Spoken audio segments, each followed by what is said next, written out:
എടോ പടാ, നേരം ഇത്രയായിട്ട് നമ്മുടെ രാജാവിനെ കാണുന്നില്ലല്ലോ. ആ എടേ, നീ അറിഞ്ഞ എന്ത്? അടുത്ത ആഴ്ച മുതൽ കൊട്ടാരത്തിലെ സ്റ്റാഫുകളുടെ ശമ്പളം വെട്ടിക്കുറയ്ക്കാൻ പോകുന്നെന്ന്. അതിന് നാം വിഷമിക്കേണ്ട ഒരു കാര്യമില്ലല്ലോ. അതെന്താടേ? അതിന് നമുക്ക് ശമ്പളമേ ഇല്ലല്ലോ. വീരശൂര പരാക്രമിയായ പച്ചനി ശിവരാജൻ ഇതോ എഴുന്നള്ളുന്നു.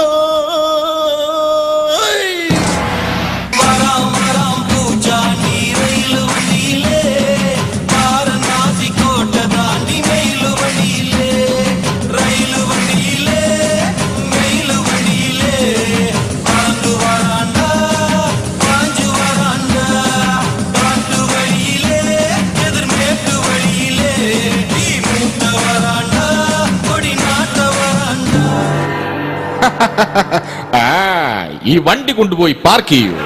രാജാവായ നാം വന്നിട്ട് കാഹളമൊന്നും കേൾക്കുന്നില്ലല്ലോ. കാഹളം മുഴങ്ങട്ടെ. അയ്യോ, ഒരു ഉയരമില്ലാത്ത കാഹളം. അല്ല, ഇതാരും മന്ത്രിയോ? അതെ. മന്ത്രി, എന്തൊക്കെയുണ്ട് വിശേഷങ്ങൾ? ചോദിച്ചത് നന്നായി. രാജൻ, അടുത്ത ആഴ്ച എന്റെ മകളുടെ കല്യാണമാണ്. അങ്ങ് എന്തെങ്കിലും ഒക്കെ തരണം. എങ്കിലും അടുത്ത് വാ, ഒരു ഉമ്മ തരാം. അയ്യോ, അതല്ല, പൈസ ആയിട്ട് എന്തെങ്കിലും ഒക്കെ തരണമെന്ന്. എങ്കിലൊരു 100 രൂപ തരാം. അയ്യോ, ഞാനൊരു 500 പ്രതീക്ഷിച്ചു. ഇവിടെ 500 സോപ്പില്ലടേ, പകരം സൺലൈറ്റിന്റെ സോപ്പുണ്ട്. ഇങ്ങെടുത്ത് ചോദിച്ച എന്നെ വേണം അടിക്കാൻ. അമ്മ, എന്താ രാജ അകത്തൊരു ബഹളം? എടോ മന്ത്രി, തനിക്കറിയാമല്ലോ എന്റെ സ്വന്തം റാണിയെ. അവളെ സ്നേഹിച്ച് കൊതി തീരുന്നതിന് മുമ്പ് അവളുടെ ശരീരത്ത് നീലി എന്ന കൊടിയ ബാധ കയറി. അതിനെ എങ്ങനെയെങ്കിലും ഒഴിപ്പിക്കണം, എന്നാലേ എന്റെ ദുഃഖം തീരൂടെ. രാജൻ, അങ്ങയുടെ ഈ ദുഃഖത്തിൽ നിന്നും കരകയറ്റാൻ ഒരു ഗായകൻ പുറത്തു വന്ന് കാത്തു നിൽക്കുന്നു. എന്താ പേര്? മുഹമ്മദ് റാഫി. ലോക്കലാണോ? അല്ല, ലോക്കലാ, തറ. അതല്ലടേ, അടിപൊളി ഗായകനാണോ എന്ന്? പിന്നെ നാക്കുമുക്കൊക്കെ പാടും. ആണോ?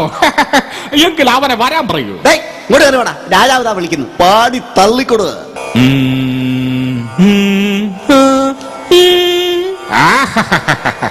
ഞാൻ പറഞ്ഞില്ലേ, മാച്ചത്ത മനസ്സിൽ നിന്ന് തോലെടുത്ത മേലെ കെട്ടി നാക്കൂക്ക് നാക്കൂക്ക് നാക്കൂക്ക് നിർത്തടാ ഡാനിയ, ഇങ്ങ് വാ. നിന്റെ ആക്കടാണെന്ന് വിചാരിക്കരുത്. നീ ആദ്യം പോയി നിന്റെ ഈ നാക്കും മൂക്കും ഒക്കെ ക്ലിയർ ചെയ്തിട്ട് വാ. എന്നിട്ട് നാക്ക് മൂക്ക് പാട്. നീ എന്നാണ് അവനെ വിളിച്ചോണ്ട് വന്നത്? തന്നെ രാജൻ. വാച്ച് പൊട്ടിച്ചേരിഞ്ഞ. അയ്യോ, പൊട്ടിക്കല്ലേ രാജൻ. പൊട്ടിയതെല്ലാം ഒട്ടിച്ചു കൊടുക്കപ്പെടും, പൊട്ടിയതെല്ലാം ഒട്ടിച്ചു കൊടുക്കപ്പെടും. ആരുടെ ആക്കടന്ന് വിളിച്ചു പോകുന്നത്? കേട്ടില്ലേ? പൊട്ടിയ സാധനങ്ങളെല്ലാം ഒട്ടിച്ചു കൊടുക്കപ്പെടുന്നു. എങ്കിൽ അവനെ ഉടനെ വിളിക്കൂ. ഇങ്ങോട്ട് കയറിവാടാ. പൊട്ടിയ സാധനങ്ങളെല്ലാം ഒട്ടിച്ചു കൊടുക്കുമല്ലേ? പൊട്ടിയ സാധനം എന്തുണ്ടെങ്കിലും അപ്പോൾ ഞാൻ അത് ഒട്ടിച്ചു കൊടുക്കും. എങ്കിലിതാ, ഈ സാധനങ്ങളെല്ലാം പെട്ടെന്ന് ഒട്ടിച്ചിങ്ങിതാ. ഇതെന്തും കഴിഞ്ഞ ദീപാവലിക്ക് നാം പൊട്ടിച്ച കുറെ പടക്കങ്ങൾ. നീ പെട്ടെന്ന് ഒട്ടിച്ചു തന്നാലേ അടുത്ത ദീപാവലിക്ക് നമുക്കിത് പൊട്ടിക്കാൻ പറ്റൂ. ഇറങ്ങി പോരാ. ഒട്ടിച്ചതെല്ലാം ഒട്ടിച്ചു കൊടുക്കുമെന്നവൻ. നമ്മുടെ കളി.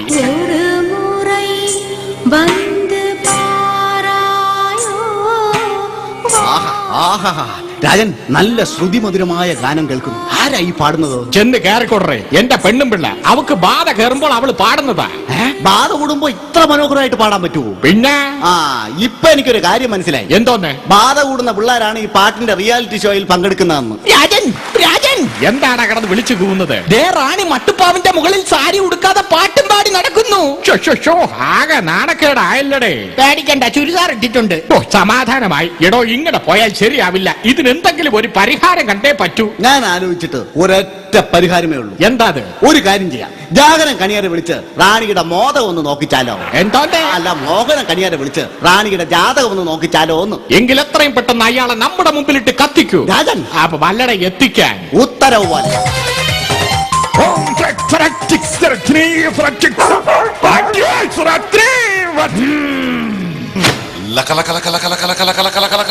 അങ്ങഎന്താ വരാൻ താമസിച്ചത്? വരുന്ന വഴിക്ക് ഞാനൊരു കുളിസിയും കണ്ടടേ.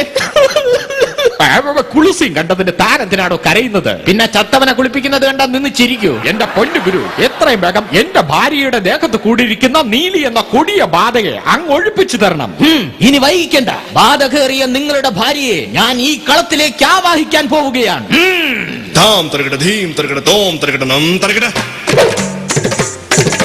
തത്ത തരകിട ദിത്തി തരകിട തോം തോം തരകിട നം നം തരകിട ധാ ധീം തോം നം ഷം ഷം തക്കിട ധിക്കിട തോക്കിട നംകിട തക തരകിട തക തത്ത തലാം തോം തത്ത തലാം തോം തകട തലാം തോം.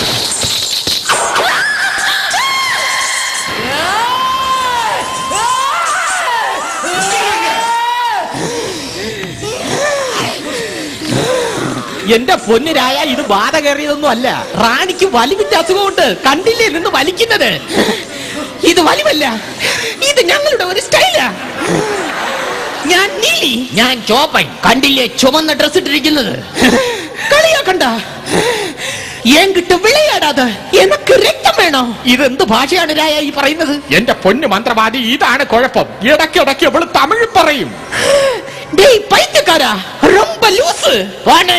നല്ല ടൈറ്റാൻ, പോരാത്തതിന് ബെൽറ്റ് ഇട്ടിട്ടുണ്ട്. എടോ മന്ത്രവാദി, അവളുടെ ഭാവം മാറി. അഭ്യാസങ്ങൾ കാണിച്ചു തുടങ്ങി. ഇവൾ കാണിക്കുന്ന അഭ്യാസങ്ങൾ എന്താണെന്ന് ആർക്കും അറിയില്ല. മന്ത്രവാദി, ഒന്ന് പറഞ്ഞു തരൂ. അങ്ങോട്ട് മാറിയില്ല, ഞാൻ പറഞ്ഞുതരാണ്. ഇപ്പോഴാണ് സംഗതി പിടികിട്ടിയത്. ഇത് സ്ഥിരമായിട്ട് 2020 ക്രിക്കറ്റ് കാണുന്ന ഏതോ കൊടിയ ബാധയാണ്. അതെങ്ങനെ മനസ്സിലായടോ? കണ്ടില്ലേ അവള് വൈഡ് കാണിക്കുന്നത്? ഗുരു, ഇതെന്താണ് ഈ കാണിക്കുന്നത്? ഇത് മനസ്സിലായില്ലേ? ഇതാണ് ഔട്ട്. അമ്മ, ഇതെന്താ ഗുരു? ഇതാണ് LBW. എടോ മന്ത്രവാദി, ഇവളുടെ ബാധ എങ്ങനെയെങ്കിലും ഒഴിപ്പിച്ച് നമ്മെ രക്ഷിക്കുമെന്ന്. ശരി, നീ ഒഴിഞ്ഞു പോകുന്നോ ഇല്ലയോ? ഇല്ല, ഞാൻ ഒഴിഞ്ഞു പോകില്ല. എനിക്ക് ബ്ലഡ് വേണം. നമുക്ക് ഒഴിപ്പിക്കൽ ചടങ്ങിലേക്ക് കടക്കാം. ഞാനിവിടെ 3 പെട്ടികൾ നിരത്തി വെക്കും. അതിൽ 3 മന്ത്രങ്ങളും കാണും. ഈ മന്ത്രങ്ങൾ നിനക്ക് അനുകൂലമാണെങ്കിൽ നീ രക്ഷപ്പെടും, ഇല്ലെങ്കിൽ നീ ഇവിടെ കിടന്ന് നരകിക്കും. മത്സരം തുടങ്ങാം. റെഡി? ഞാൻ മത്സരിക്കാൻ റെഡി. അങ്ങനെയാണെങ്കിൽ പെട്ടികൾ കൊണ്ടുവരൂ.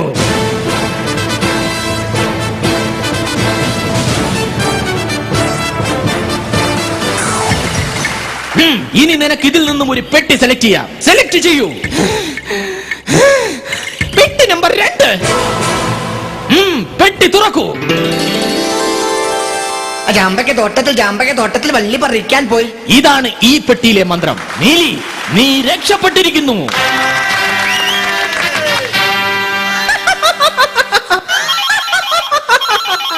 നിർത്തടി നിന്റെ കൊലച്ചിരി. ബ്ലഡ് ബാങ്കർ വിളിക്കുന്നു. നീലി, നീ ഇപ്പോൾ ഈ ദേഹം വിട്ടു പോയാൽ നിനക്ക് 3 കുപ്പി ബ്ലഡ് തരാമെന്നാണ് ബ്ലഡ് ബാങ്കർ പറയുന്നത്. It is deal or no deal? No ഡീലി.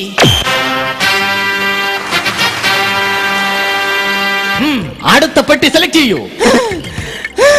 പെട്ടി നമ്പർ 3. പെട്ടി തുറക്കൂ. അമ്മ കടയിൽ പോയി 1 ഡസൻ വള വാങ്ങി. വളയുടെ നിറം എന്ത്? ഈ പെട്ടിയിലെ മന്ത്രം ഇതാണ്. നീലി, നീ വീണ്ടും രക്ഷപ്പെട്ടിരിക്കുന്നു. നിർത്തടി നിന്റെ കൊലച്ചിരി. ബ്ലഡ് ബാങ്കർ വീണ്ടും വിളിക്കുന്നു. നീലി, നീ ഇപ്പോൾ ദേഹം വിട്ടു പോയാൽ നിനക്ക് 5 കുപ്പി ബ്ലഡ് തരാമെന്നാണ് ബ്ലഡ് ബാങ്കർ പറയുന്നത്. It is deal or no deal? No deal. അടുത്ത പെട്ടി സെലക്ട് ചെയ്യൂ. പെട്ടി നമ്പർ 1. പെട്ടി തുറക്കൂ.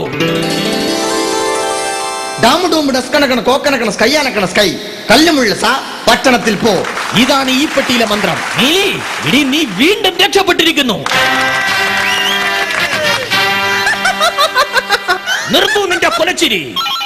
ബ്ലഡ് ബാങ്കർ വീണ്ടും വിളിക്കുന്നു.